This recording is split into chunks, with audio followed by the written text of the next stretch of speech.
Hello everyone and welcome to another exciting video lesson. आज के इस वीडियो लेसन में हम बात करेंगे उन तमाम कॉन्सेप्ट्स की जो हम पिछले लेक्चर्स में डिस्कस कर चुके हैं, इंक्लूडिंग ओएसआई रेफरेंस मॉडल्स, जितने भी हम डिवाइसेस नेटवर्क डिवाइसेस डिस्कस कर चुके हैं जैसे स्विचेस, राउटर्स। इस लेक्चर का मेन पर्पस ये है कि हम अपने तमाम पिछले लेक्चर्स को एक दफ़ा समराइज़ कर पाएँ और हम एक कॉन्सेप्चुअली देख सकें कि हमारे पास जो कम्युनिकेशन है बिटवीन टू सिस्टम्स या बिटवीन मल्टीपल सिस्टम्स वो किस तरीके से सक्सेसफुली हो पाती है ओवर द नेटवर्क। तो इसमें हम एक एग्जांपल लेते हैं अपने पास एक सिनेरियो की, एंड हम डिस्कस करेंगे कि आपस में अगर डिफरेंट सिस्टम्स कम्युनिकेट करना चाहते हैं तो वो किस स्टेजेस के थ्रू या किन स्टेप्स को फॉलो करते हुए आपस में कम्युनिकेट कर पाएंगे। सो इस सिनेरियो में हमारे पास एक कंप्यूटर सिस्टम है जिसे हम नाम देंगे PC1। PC1 एक स्विच के साथ कनेक्टेड है which is your layer 2 switch, and then आपके पास इसी नेटवर्क में एक और सिस्टम मौजूद है जिसको हम नाम देंगे PC2। इस सिनेरियो को आगे बढ़ाते हुए हम इस स्विच को कनेक्ट करते हैं एक राउटर के साथ और ये राउटर एक और राउटर के साथ कनेक्टेड है, एंड देन इसी को एक्सटेंड करते हुए हम एक स्विच कनेक्ट करते हैं इस राउटर के साथ, एंड देन सिमिलरली इस स्विच के साथ हमारे पास दो PCs और मौजूद हैं जिसे हम नाम देंगे PC3 and PC4। Okay, so first thing, जो पहला स्टेप है हमारा या जो पहला सिनेरियो हम समझने की कोशिश करेंगे कि हमारे पास अगर PC1 PC2 से कम्युनिकेट करना चाहता है, कुछ डेटा ट्रांसमिट करना चाहता है, सो हम ये कैसे कर पाएंगे। ओके, सो फर्स्ट थिंग इस चीज़ को समझने के लिए बहुत ज़रूरी है कि हमारे पास जो कम्युनिकेशन है उसमें कुछ इन्फॉर्मेशंस हो हमारे पास, right. So in order to start from the layer 7, और जो हमारे पास जो सबसे पहला लेयर है TCP/IP के अंदर एप्लीकेशन लेयर, हम अगर अज्यूम करें कि आपके पास यहाँ यूज़र PC1 पे कोई एप्लीकेशन रन कर रहा है और उसके पास कुछ डेटा मौजूद है। इस एप्लीकेशन में जो डेटा है आपके पास, लेट्स अज्यूम वो है 1 2 3 4, राइट। सो अब आपके पास इस डेटा को आपने आगे कम्युनिकेट करवाना है टू PC2। लेट्स से अब हमारे पास ये कम्युनिकेशन कैसे हो पाएगी। सो फर्स्ट थिंग फर्स्ट, अगर आप डेटा इस्टेब्लिश करना चाहते हैं या अगर आप डेटा को आगे फॉरवर्ड करना चाहते हैं तो आपके पास डेटा मौजूद है। इन सेकंड स्टेप आपके पास ट्रांसपोर्ट लेयर में आपके पास एक सोर्स पोर्ट होगा। सोर्स पोर्ट लेट से हमारे इस केस में हम लेट से कह देते हैं कि हमारे पास पोर्ट नंबर 1001 है, राइट। और हमारे पास एक डेस्टिनेशन पोर्ट होगी। डेस्टिनेशन पोर्ट की इन्फॉर्मेशन कैसे और किस तरह से आपको मिलेगी वो डिपेंड करता है कि आप किस सर्विस के ऊपर बात कर रहे हैं या किस सॉफ्टवेयर से बात कर रहे हैं। बेस्ड ऑन दैट इन्फॉर्मेशन आपके पास डिफरेंट पोर्ट्स नंबर मौजूद हो सकती हैं। तो डेस्टिनेशन पोर्ट लेट से हमारे पास है इस केस में हमारे पास हम एज्यूम कर लेते हैं 1002। फॉर सिंप्लिसिटी हमने सोर्स पोर्ट लिया TCP हमने लिया 1001 एंड डेस्टिनेशन 1002, राइट। सो अब जो सबसे पहली चीज़ होगी हमारे पास वही होगी कि हमारे पास इनका आपस में 3-वे हैंडशेक कंप्लीट होना चाहिए। फॉर दैट पर्टिकुलर रीज़न इस चीज़ को आगे हम बढ़ाते हुए इस ट्रांसपोर्ट के बाद जो लेयर आएगी वो हमारे पास आएगी नेटवर्क लेयर।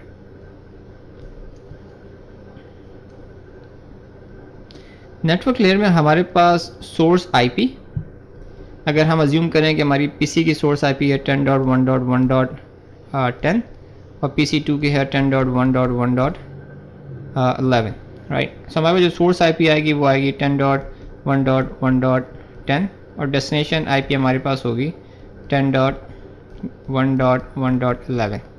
इसी तरीके से इसके बाद हमारे पास डेटा लिंक लेयर आएगा जिसके अंदर हमारे पास source MAC address, data link, हमारे पास सोर्स मैक एड्रेस होगा। सोर्स मैक एड्रेस अगर हम अज्यूम करते हैं PC1 की है 1ABCD और PC2 की है ABC लेट्स से E। इसी तरीके से सोर्स जो है आपके पास आएगा वो आएगा ABCD और डेस्टिनेशन मैक एड्रेस आएगा आपका ABCE। इस तरीके से कंप्लीट डेटा आपके पास इस तरीके से source and destination information her layer के अंदर प्रोवाइड की जाएगी, एंड देन आपका जो ये कंप्लीट फ्रेम होगा through from your computer through this wire switch तक ट्रांसमिट कर दी जाएगी। देन इसी तरीके से स्विच जो है आपका इसके ऊपर कुछ इंफॉर्मेशन चेक करेगा। स्विच के अंदर हमारे पास जो चेकिंग होती है वो होगा डेटा लिंक के ऊपर, क्योंकि ये लेयर 2 स्विच है। लेयर 2 के अंदर आपके पास डेटा लिंक को चेक किया जाएगा for source MAC and destination MAC address. Source MAC address इसलिए चेक करेगा कि आप स्विच के पास इस पर्टिकुलर पोर्ट के ऊपर, लेट्स से अगर ये पोर्ट 1 है स्विच की और ये पोर्ट 2 है और ये पोर्ट 3, तो स्विच के पास जो पोर्ट 1 है उसके मैक टेबल के अंदर पोर्ट 1 के ऊपर कौन सी मैक एड्रेस है, तो वो उस पोर्ट के साथ या पोर्ट जो स्विच की पोर्ट नंबर 1 है इसके ऊपर मैपिंग कर देगा सोर्स मैक की। सो अगर इस केस में हमारे पास जो मैक एड्रेस है वो है ABCD, तो स्विच अपने पास ये इन्फॉर्मेशन स्टोर कर लेगा। एंड देन अगर स्विच को मालूम है कि डेस्टिनेशन मैक किस पोर्ट के साथ कनेक्टेड है, तो वो उसी पोर्ट के साथ उसी पोर्ट के थ्रू, उस इंटरफेस के थ्रू डेटा को आगे फॉरवर्ड कर देगा। अगर स्विच के पास ये इन्फॉर्मेशन मौजूद नहीं होगी, देन स्विच तमाम अपने पोर्ट से उस इन्फॉर्मेशन को निकालेगा और वेट करेगा कि कौन सा सिस्टम उसे रिस्पॉन्ड बैक करता है। इस केस में हमारे पास अगर स्विच 2 के पास ये इन्फॉर्मेशन मौजूद होगी उसके कैम टेबल में या मैक एड्रेस टेबल में, तो उसको यूज़ करते हुए स्विच पोर्ट 2 के थ्रू उस डेटा को आगे ट्रांसमिट कर देगा टू PC नंबर और PC 2 को। इसी तरीके से हमारे पास नेक्स्ट स्टेप में PC 2 अपने पास डेटा लिंक लेयर चेक करेगा। डेटा लिंक के अंदर अगर डेस्टिनेशन फील्ड के अंदर PC 2 अपने मैक एड्रेस को फाइंड करेगा तो वो उस डेटा को रिसीव कर लेगा और उसे फॉरवर्ड कर देगा अपने नेटवर्क लेयर के ऊपर। आफ्टर गेटिंग डेटा इन नेटवर्क लेयर, इसी तरीके से आपका PC 2 जो है अपने डेस्टिनेशन फील्ड के अंदर अपनी IP को मैच करेगा। अगर वो मैच करेगी देन उस पर्टिकुलर इन्फॉर्मेशन या उस पर्टिकुलर डेटा को आगे ट्रांसपोर्ट के लेयर के ऊपर आगे फॉरवर्ड कर देगा। देन ट्रांसपोर्ट लेयर के अंदर वो चेक करेगा कि आइदर ये डेस्टिनेशन जो पोर्ट नंबर मेंशन की गई है इसके पास कोई सॉफ्टवेयर या कोई ऐसी एप्लीकेशन उसके ऊपर रन कर रही है या कोई सर्विस उसके ऊपर रन कर रही है। अगर कर रही है तो उस पर्टिकुलर डेटा को वो रिसीव कर लेगा और वो तमाम डेटा को एप्लीकेशन लेयर तक आगे फॉरवर्ड कर देगा। इस तरीके से जो आपकी एप्लीकेशन PC 2 पे रन कर रही होगी वो डेटा रिसीव कर पाएगी, जो कि आपका है 1 2 3 4, राइट, जो डेटा हमने इनिशियली ट्रांसमिट किया था। इस तरीके से आपका LAN के ऊपर इस तरीके से कम्युनिकेशन जो है वो इस्टेब्लिश होती है। सिमिलरली अगर हम ये अज्यूम करें कि हमारे पास अब जो डेटा ट्रांसमिशन है वो ओवर द नेटवर्क ट्रांसमिट होगी to different network addresses. In this case हमारे पास बीच में 2 राउटर्स मौजूद हैं। अब हम डिस्कस करेंगे कि थ्रू राउटर्स किस तरीके से जो डेस्टिनेशन नेटवर्क है उसको रीचेबल या उस तक एक्सेस हासिल किया जा सकता है। फॉर दैट पर्टिकुलर रीज़न अगर हम अब ये अज्यूम करें कि PC 1 आपका कम्युनिकेट करना चाहता है टू PC 3, अब इसके अंदर कुछ इन्फॉर्मेशन अगर आपके पास, लेट्स से इसी एग्जांपल को हम आगे लेके चलें कि हमारे पास जो डेटा है वो है 1 2 3 4 इन एप्लीकेशन लेयर। आपके पास अगर हम अज्यूम कर लें कि ये PC 3 आपका वेब सर्वर है which is running on TCP port 80। सो इसके अंदर हमारे पास जो ट्रांसमिशन पोर्ट होगी वो कोई भी हो सकती है, रैंडम हो सकती है, ठीक है।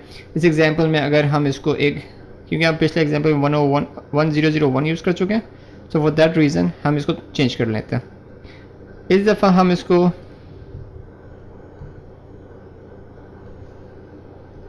1009 कर देते हैं, राइट। तो जो आपका सोर्स पोर्ट नंबर होगा वो 1009। अब डेस्टिनेशन आपका होगा, जो आपके डेस्टिनेशन मशीन की TCP पोर्ट होगी, इन हमारे केस में ये पोर्ट नंबर 80 हो जाएगी।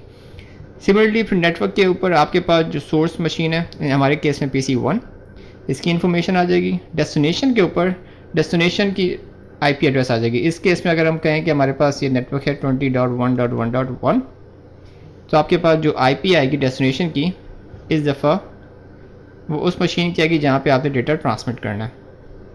तो अब आएगी 20.1.1.1, राइट। एंड देन इसी तरीके से जो मैक एड्रेस के ऊपर या जो डेटा लिंक लेयर है इसके अंदर आपके पास सोर्स मैक एड्रेस इसी PC का जो डेटा ट्रांसमिट करना चाहता है। एंड डेस्टिनेशन के अंदर इस दफ़ा आपको जो इन्फॉर्मेशन चाहिए वो डेस्टिनेशन मशीन की नहीं चाहिए, इस मशीन की। अगर लेट्स से हम कहें कि आपके पास जो मैक एड्रेस है वो है 123A। अब अगर हम ये कहें कि इस पर्टिकुलर मैक एड्रेस को हम इस फील्ड में अगर डाल देंगे तो इशू ये होगा कि इस स्विच को नहीं पता कि ये एड्रेस कहाँ पे मौजूद है, राइट। तो अगर ये मशीन का एड्रेस इस स्विच के पास मौजूद नहीं होगा तो होगा क्या कि ये डेटा आगे ट्रांसमिट नहीं कर पाएगा। अगर हम इसको स्विच नंबर या स्विच 1 कह देते हैं तो ये हमारा स्विच नंबर 2 लेट्स से। सो होगा ये कि अब हमारे पास ये इन्फॉर्मेशन मौजूद नहीं है, राइट।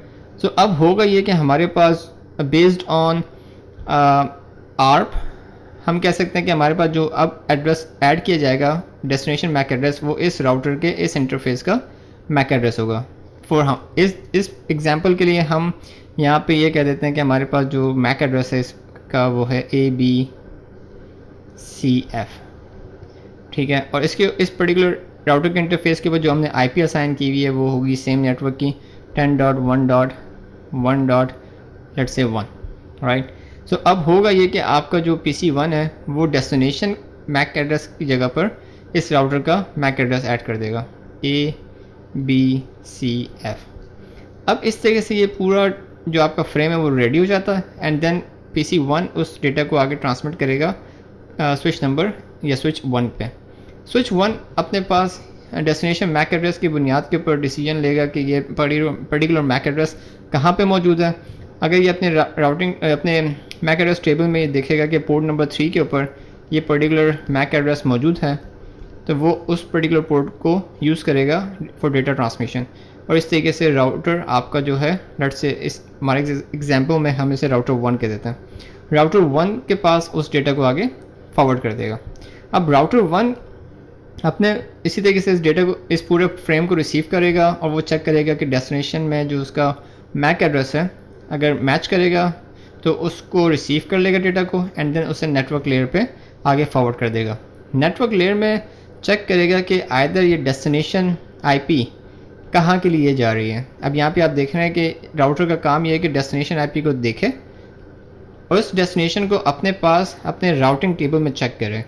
अब इस केस में हमारे पास राउटर में डेस्टिनेशन को चेक किया जाएगा। लेट्स से हमारे पास 20.1.1.0/24 अगर ये कंप्लीट नेटवर्क का जो नेटवर्क एड्रेस है हमारा अगर ये है तो इसको चेक करेगा और देखेगा कि हमारे पास राउटर की इंफॉर्मेशन में जो राउटर का जो राउटिंग टेबल है उसमें नेक्स्ट इंटरफेस या नेक्स्ट IP क्या है। तो अगर हम ये अज्यूम कर लेते हैं फॉर नाउ कि इस इंटरफेस के ऊपर जो IP है वो है 100.1.1.1 और जो इस पर्टिकुलर इंटरफेस जो राउटर आपका 2 है जो IP असाइन की हुई हमने वो है 100.1.1.2। सिमिलरली हम यहाँ पे जो IP असाइन करते हैं राउटर के ऊपर वो होगी 20 नेटवर्क की 20.1.1.10। अब यहाँ पे राउटर R1 जो है आपका वो डिसाइड करेगा कि आपके पास क्योंकि एक ही रास्ता है राउटर से नेक्स्ट नेटवर्क पे जाने के लिए तो वो चेक करेगा कि इसके पास जो नेक्स्ट हॉप है वो आइदर ये हो या इसका जो एग्जिट इंटरफेस है अगर इस केस में हमारा ईथरनेट 0 है या वो हो। इन दोनों केस में कोई भी एक मैच करेगा इन्फॉर्मेशन तो उस पर्टिकुलर इन्फॉर्मेशन की बुनियाद के ऊपर R1 जो है आपका उस डेटा को आगे फॉरवर्ड कर देगा। तो अगर हम अज्यूम करते हैं कि आपके पास जो नेक्स्ट हॉप है वो ये इन्फॉर्मेशन मौजूद है R1 की राउटिंग टेबल में और आपके पास जो नेक्स्ट हॉप है वो R2 का है तो इसकी वजह से जो R1 है आपका डेटा R2 की तरफ ट्रांसमिट कर देगा। फिर सेम सिनेरियो जो है या सेम स्टेप्स जो है R2 उस पर्टिकुलर फ्रेम्स के ऊपर लेगा वो चेक करेगा कि जो मैक एड्रेस है उसका डेस्टिनेशन मैक एड्रेस इस दफ़ा R2 का होगा एंड देन R2 अपने मैक एड्रेस को चेक करने के बाद उसको नेटवर्क लेयर पे चेक करेगा डेटा को। नेटवर्क पे जब चेक करेगा डेस्टिनेशन नेटवर्क को एंड देन उस हिसाब से चेक करेगा कि अब ये जो नेटवर्क है डेस्टिनेशन नेटवर्क वो उसके किस इंटरफेस के साथ कनेक्टेड है या किस राउट के थ्रू उस नेटवर्क तक पहुंचा जा सकता है। फॉर दैट पर्टिकुलर रीज़न आपके पास जो R2 की इन्फॉर्मेशन होगी वो R1 के इन्फॉर्मेशन से थोड़ी सी डिफरेंट होगी क्योंकि आप जो R2 है वो डायरेक्टली कनेक्टेड है आपके 20 के नेटवर्क से। इस केस में R2 के केस में आपके पास जो डेस्टिनेशन IP या जो आपके पास नेक्स्ट हॉप होगा या जो इंटरफेस होगा वो ये इंटरफेस होगा। इस केस में अगर हम कहें कि ये फास्ट इथरनेट आपका 1 है जो इन्फॉर्मेशन होगी वो फास्ट इथरनेट 1 की होगी। तो जो R2 है वो इस इन्फॉर्मेशन की बुनियाद के ऊपर डेटा को अपने F1 या फास्ट इथरनेट 1 के इंटरफेस से आगे फॉरवर्ड कर देगा टू द स्विच, और स्विच इस हिसाब से अब राउटर का ये काम है कि अब इसमें आप जो मेन पॉइंट है वो ये है कि हर स्टेप पे जो भी बीच में आपका डिवाइस है वो उस इंफॉर्मेशन को चेक करने के बाद नई इन्फॉर्मेशन इसमें ऐड कर रहा है, राइट। जिस तरह से आपके पास R1 के अंदर जो डेस्टिनेशन मैक था वो आपके R2 का मैक एड्रेस था, इसी तरीके से अब R2 जो नेक्स्ट डेस्टिनेशन मैक एड्रेस डालेगा वो उस पर्टिकुलर मशीन का डालेगा जो उस मशीन के साथ एसोसिएट है। इस केस में आपके पास डेस्टिनेशन IP 20.1.1.1 है। इसी तरीके से जो डेस्टिनेशन मैक इस दफ़ा ऐड किया जाएगा वो 1 2 3 A मेंशन किया जाएगा अब इस पर्टिकुलर इंफॉर्मेशन में या इस पर्टिकुलर फ्रेम में। सो इस तरीके से आपका डेस्टिनेशन मैक एड्रेस 1 2 3 A, और फिर इसी तरीके से राउटर R2 जो आपका डेटा ट्रांसमिट करेगा to switch 2 and switch 2 on destination MAC address की इंफॉर्मेशन के मुताबिक उस पर्टिकुलर इंटरफेस से उस इंटरफेस को आगे उस डेटा को उस इंटरफेस के थ्रू आगे फॉरवर्ड कर देगा। फॉर दैट रीज़न जो भी आपका डेटा होगा वो डेस्टिनेशन मशीन तक सक्सेसफुली ट्रांसमिट हो जाएगा। और फिर सेम सिचुएशन होगी जब अगर PC3 आपका रिस्पॉन्ड बैक करेगा उस डेटा को and then all the way to the destination, this time PC1 will able to receive that data. तो आप देख रहे हैं कि बीच में जितने भी आपकी मशीनें हैं वो हर एक अपने इन्फॉर्मेशन को चेक करती हैं, जो भी इन्फॉर्मेशन उसको रिक्वायर्ड होती है, and then based on that information वो अपना फॉरवर्डिंग डिसीजन जो है वो ले पाता है। And then before forwarding that information या फॉरवर्डिंग दैट फ्रेम उसके अंदर जो नेसेसरी इन्फॉर्मेशन या इन्फॉर्मेशन जो होती है वो उसमें ऐड कर देता है। इस केस में हमारे पास जैसे कि सिर्फ आप देख रहे हैं कि डेस्टिनेशन जो आपका मैक एड्रेस है वो चेंज होता जा रहा है अब हर एक हॉप के ऊपर, क्योंकि जो डेस्टिनेशन मैक एड्रेस है वो सिर्फ एक पर्टिकुलर नेटवर्क के अंदर ही रिलायबली कम्युनिकेट कर सकता है। You can not exceed that information to the different network.